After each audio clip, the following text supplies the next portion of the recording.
Rescatar historias para acercar un pasado que nos abrió camino a este presente. Amplificar las luchas de hoy. Reescuchar voces. Visibilizar a trabajadoras de prensa cuyas luchas fueron y son fundamentales en la construcción de una comunicación feminista, democrática, con equidad y con derechos laborales. Esto es Mirá cómo nos contamos. Mirá cómo nos contamos. Historias de trabajadoras de prensa en la Argentina.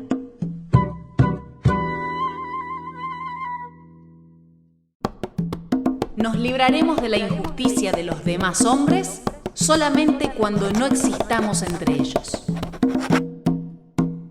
Este fue el lema que eligió Petrona Rosende de Sierra para dirigirse a las mujeres que iban a leer su periódico, La Aljaba. El primer número se publicó el 16 de noviembre de 1830. Solo tuvo 18 ediciones. Una historia corta, pero pionera, que dejó su huella en el devenir del periodismo feminista rioplatense. En este primer episodio de Mirá cómo nos contamos, les presentamos a Petrona Rosende de Sierra.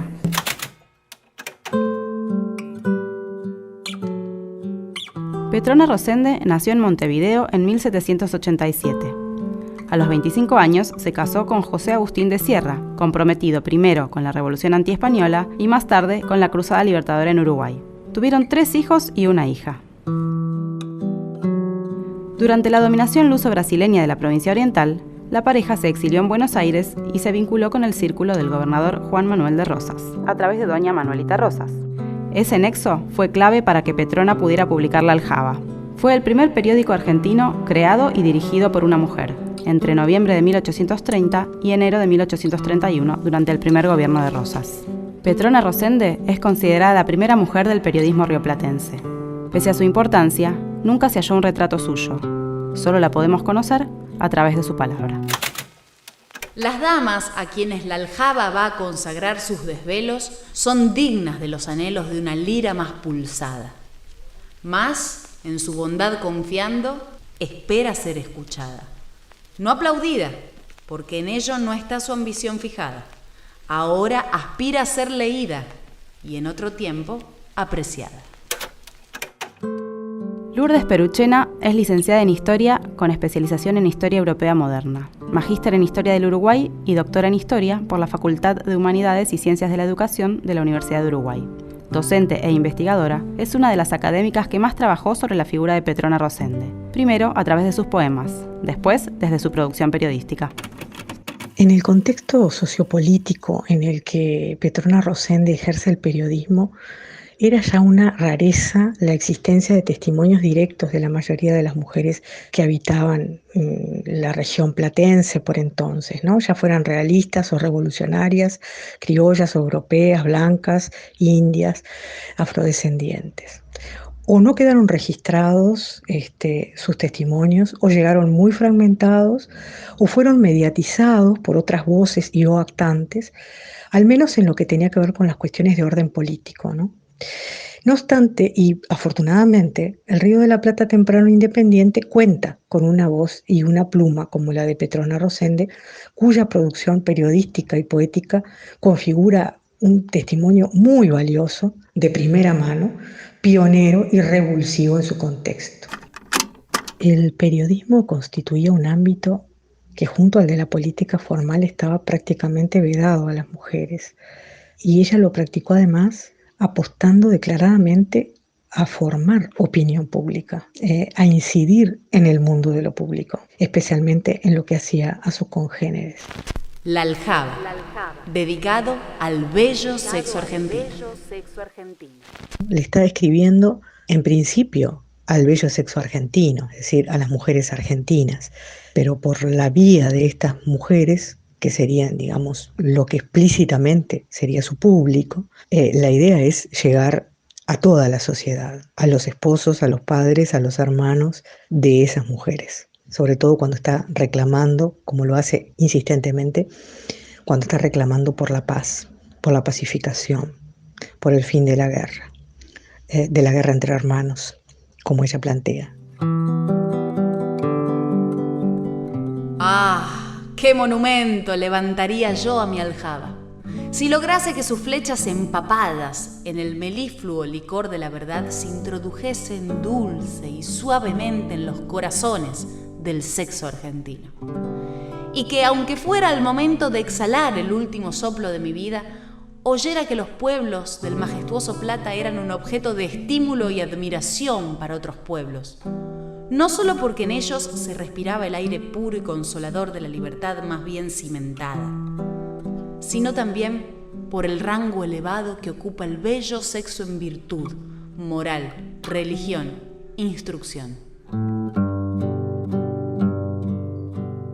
Petrona se ubica allí en la redacción de un periódico, en una actitud removedora o decididamente opositora a ese mandato masculino que limitaba a las mujeres, que las encadenaba en una apuesta por romper esa cadena, desde asumir la palabra y entrar en el espacio público dirigiéndose a sus compatriotas, sin abandonar la idea de que las mujeres son las responsables de la felicidad doméstica, pero asumiendo la voz desde la tribuna periodística, es decir, desde una tribuna predominantemente masculina. Su periódico se presenta entonces como una zona de alternativa, una mujer al frente en la instancia de redactar, dirigiéndose a otras mujeres para que éstas a su vez sirvan de nexo con los varones de la familia, digamos así. Es tan grande el influjo del sexo femenino que basta observar sus costumbres para deducir de ellas el valor de los hombres mismos. Por esto dijo, con razón, un sabio: si queréis conocer a los hombres de una nación, conoced antes a sus mujeres.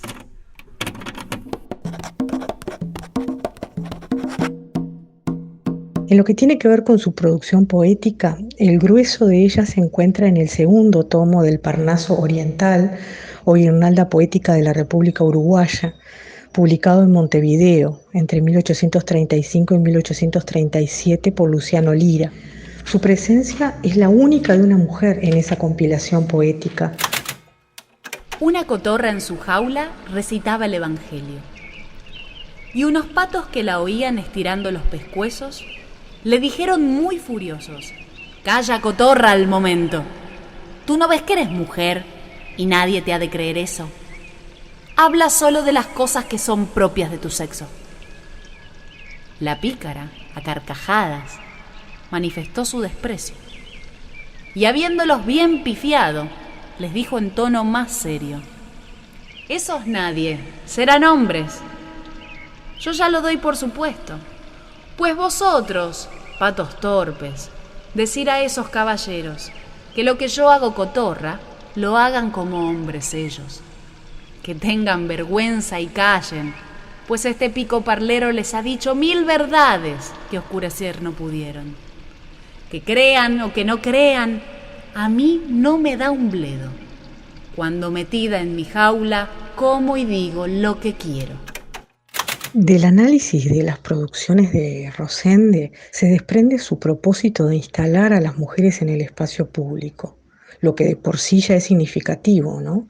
Puesto que de las mujeres decentes se esperaba que se mantuvieran tras los muros del hogar, y no solo como idea, sino en tanto cuerpo. Y dice en uno de sus poemas, Rosende: «Lucid vuestras gracias y elegantes talles». Mirá cómo nos contamos. En la aljaba, por el contrario, encontramos artículos predominantemente dedicados a la incidencia de la mujer en la sociedad y en la vida del varón, donde Rosende pone el acento en reconvenir a aquellos que se oponen a la educación de las mujeres. Entre los infinitos daños graves que nos causaron nuestros tiranos opresores, debe contarse sin duda alguna como el mayor y de más trascendencia a toda la América, el gran sistema que habían adoptado sobre la educación de ambos sexos, en particular y en general. Pero donde más resaltaba su oposición era sobre las hijas. Ellos las prohibían hasta saber conocer las letras del alfabeto. Decían con elocuencia de sus más fuertes razones que las mujeres que sabían leer y escribir eran las que se perdían. ¿Puede un hombre manifestar de un mejor modo su estupidez? Quisiera detenerme en la preocupación central por la educación de las mujeres, de la cual transforma a su periódico en portavoz privilegiado ante la expectativa de llegada a la opinión pública en general y a las mujeres en especial. La educación es crucial en el proyecto nacional por dos razones: por el indiscutible peso de la educación en la formación de ciudadanos y porque la educación corresponde al rol que le asigna Rosende a las mujeres en el orden social de las nuevas repúblicas. Si bien la libertad era una conquista de los varones, Rosende enfatiza en la importancia de la participación de las mujeres en los logros que se celebran, que si bien podían ser menos numerosos en cuanto a campañas militares o a intervenciones políticas o decisiones políticas, es decir, poco visibles en lo inmediato, no eran de menor envergadura que aquellos protagonizados por el colectivo masculino. Pero el rol de las mujeres consistía en la cooperación, en la construcción de la libertad y la pacificación. Estaban llamadas a ser las protagonistas del día después, digamos así, ¿no?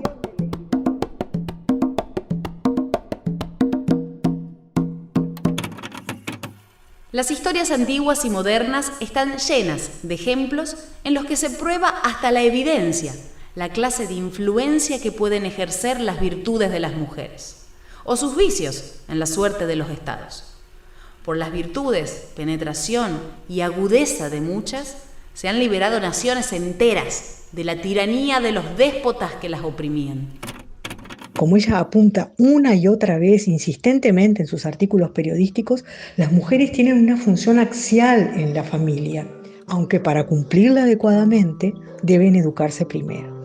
Una función axial en la familia propia, en la familia en cuanto a la familia privada, pero también en cuanto a la familia de la nación.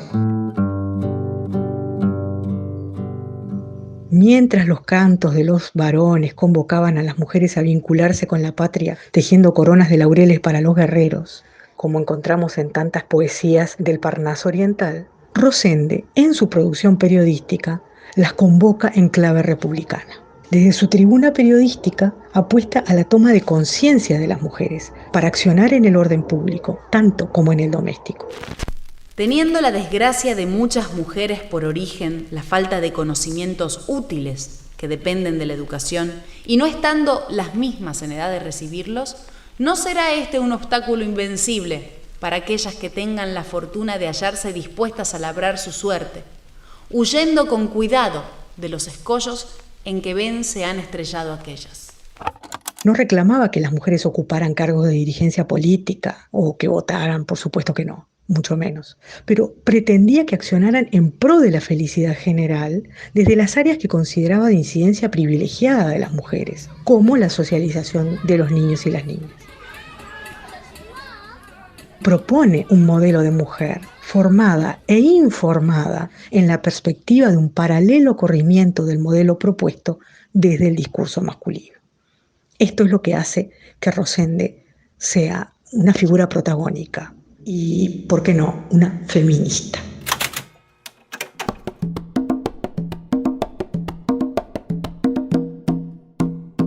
La Aljaba, el nombre de este periódico pionero, alude al estuche en el que las guerreras guardaban sus flechas.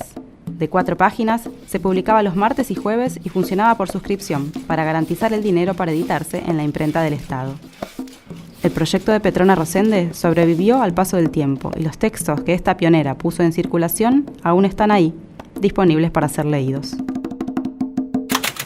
Esto fue Mirá cómo nos contamos, historias de trabajadoras de prensa en la Argentina. Un proyecto ganador del concurso Nuevas Narrativas, edición podcast del Sindicato de Prensa de Buenos Aires, CIPREVA. La idea, producción y realización son de Mavi Sosa, Luciana Rosende, Aldana Somoza y Lorena Tapia Garzón. La locución es de Felicitas Bonavita. La narración fue de Luciana Rosende. La edición estuvo a cargo de Renata Estela. La música es de José Ferrufino, Diego Cueto y Ani Chiván. La mezcla y grabación las hizo Joaquín Chiván en el estudio Palta. Agradecemos a Magalí Arendt por ponerle voz a Petrona Rosende y a Gastón Fedeli, Pablo Obín y Juan Pablo Ábalos por sus aportes en la grabación.